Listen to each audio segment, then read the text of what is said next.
David kroner को ऊपर signal भी नहीं भेज पाया। क्रोनर को लगा कि शायद वह क्रिएचर्स डेविड को मार चुके हैं, लेकिन असल में वो तो सिर्फ 2 छोटे बच्चे थे। डेविड ने जैसे तैसे करके अपना डाइविंग सूट वहीं छोड़ दिया और ऊपर सतह तक खुद को पहुंचाया। उन्हें वहां कुछ पुराने बॉक्स मिले जिनमें डायनामाइट था। इसके बाद यह दोनों काम पर लग गए। उन्होंने लाइट हाउस के आसपास 2 लेयर्स में डायनामाइट बिछा दिया ताकि जब अगला हमला हो तो वे मॉन्स्टर्स को एक ही बार में खत्म कर सकें। कुछ महीने बीत गए और बर्फबारी का मौसम आया, लेकिन एक बार फिर वो क्रिएचर्स गायब हो गए। अचानक से अटैक बंद हो चुके थे, जैसे क्रिएचर्स को खबर मिल गई हो कि उनके लिए जाल बिछाया गया है, इसीलिए अब वो अटैक नहीं कर रहे थे। क्रोनर को लगा कि शायद एनारियस ने उन क्रिएचर्स को खबरदार कर दिया है, जिसकी वजह से वो एनारियस पर जुल्म करने लगा, लेकिन डेविड ने उसे रोक लिया। आखिर में दोनों ने मिलकर एक नया प्लान बनाया, लाइट हाउस का मेन गेट खुला छोड़ने का, ताकि जैसे ही वो क्रिएचर्स पास आए डायनामाइट से उन सबको उड़ा दिया जाए। डेविड ने चालाकी से काम लेते हुए एनारियस को लाइट हाउस के टॉप पर चीखने को कहा। एनारियस की आवाज सुनते ही सभी क्रिएचर्स गुस्से से भड़क उठे। क्रिएचर्स ने जब देखा कि लाइट हाउस का मेन गेट खुला हुआ है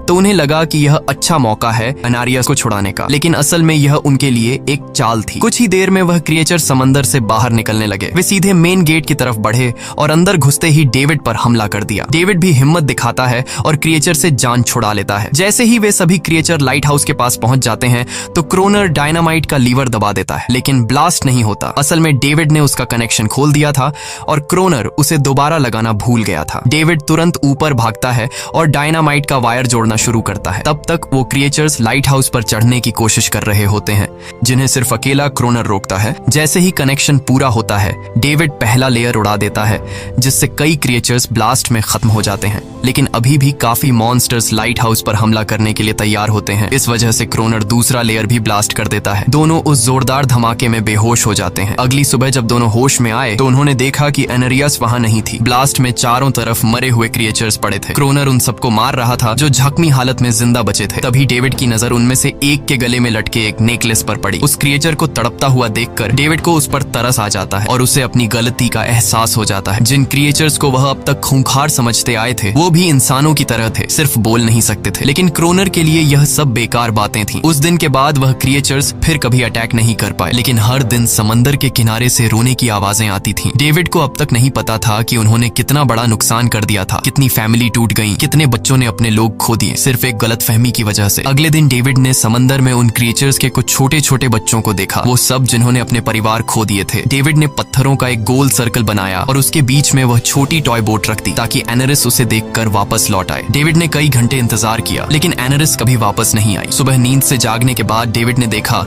कि क्रोनर सो रहा है। क्रोनर के पास कुछ पुरानी चीजें रखी थीं, उनमें एक पुरानी तस्वीर भी थी, और जैसे ही डेविड ने उस तस्वीर को देखा वह हैरान रह गया। वह लड़की जिसका फोटो उसने पहले दिन पुराने ऑफिसर रॉबर्ट की डायरी में देखा था, वह कोई और नहीं बल्कि क्रोनर की पत्नी थी, और फोटो में क्रोनर उसके साथ खड़ा था। असल में 1 साल पहले आए वेदर ऑफिसर रॉबर्ट मरा नहीं, बल्कि उसने अपनी पहचान बदल दी थी। यानी क्रोनर ही वेदर ऑफिसर रॉबर्ट है, बस उसने अपना नाम बदल लिया था, क्योंकि अब वह कभी इस आइलैंड को छोड़ना नहीं चाहता था। ये सब देखकर डेविड ने भी यह उम्मीद छोड़ दी कि वह कभी इस आइलैंड से जा पाएगा। अगले दिन शाम को जब डेविड समंदर के किनारे गया, उसने देखा कि उस सर्कल में रखी छोटी बोट अब वहां नहीं थी, लेकिन उसी जगह पर उसने एक क्रीचर का छोटा सा बच्चा देखा जिसके हाथों में वह बोट थी। डेविड ने अपने हाथ में जलती हुई लकड़ी को उस सर्कल के बीच में फेंक दिया ताकि वह दिखा सके कि उसका इरादा लड़ने का नहीं है और उसे किसी को खतरा महसूस न हो। वह उनके साथ दोस्ती करना चाहता था। कुछ ही देर बाद समंदर की लहरों से एनारिस निकलती है और उसके पीछे पूरा क्रीचर्स का ग्रुप भी समंदर से बाहर आता है, लेकिन इस बार कोई भी डेविड पर अटैक नहीं करता क्योंकि वे भी अब शांति चाहते हैं। उनका इरादा सिर्फ एक सुरक्षित जगह पाने का था अपने बच्चों के लिए। लेकिन तभी वहां क्रोनर हाथ में बंदूक लिए पहुंच जाता है। क्रोनर को लगता है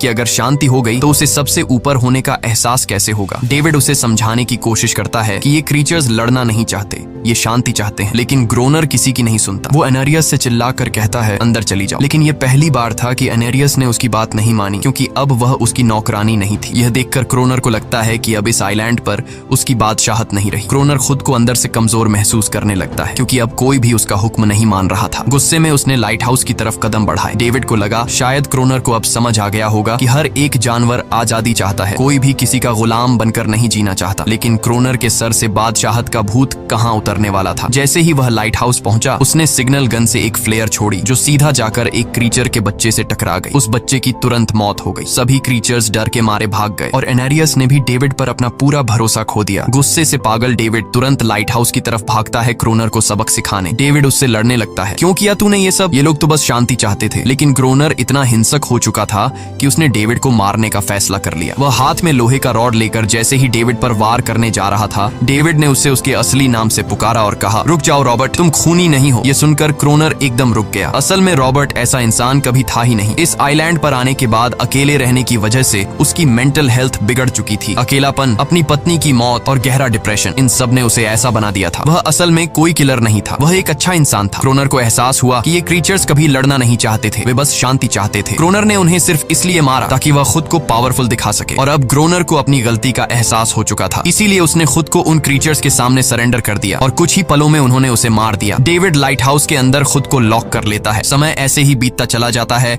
और 1 साल बाद आइलैंड पर एक गवर्नमेंट अफसर आता है, साथ में एक नया वेदर ऑफिसर भी होता है। अब नए गवर्नमेंट अफसर ने इस आइलैंड पर वेदर मॉनिटर की ड्यूटी करनी थी। जब कैप्टन पिछले अफसर के बारे में डेविड से पूछता है तो डेविड भी वही बात करता है कि वह पानी की तरफ गया था लेकिन कभी वापस नहीं आया। और वेदर ऑफिसर को भी लगता है कि डेविड ही ग्रोनर है। डेविड ने भी उनकी इस गलतफहमी को ठीक नहीं किया। वह चुपचाप बालकनी पर गया और खड़ा हो गया बिना कुछ कहे, क्योंकि अब वह भी इस आइलैंड को छोड़ना नहीं चाहता था, बिल्कुल क्रोनर की तरह। इसी दौरान एनेरिस भी अपने परिवार के साथ खुश थी। अब उन्हें किसी क्रोनर जैसे आदमी का डर नहीं था। अब वे आइलैंड पर भी और समंदर में भी आजादी से जी सकते थे। इसी के साथ कहानी खत्म हो जाती है। अगर वीडियो आपको अच्छी लगी हो तो हमारे चैनल को जरूर सब्सक्राइब कीजिए।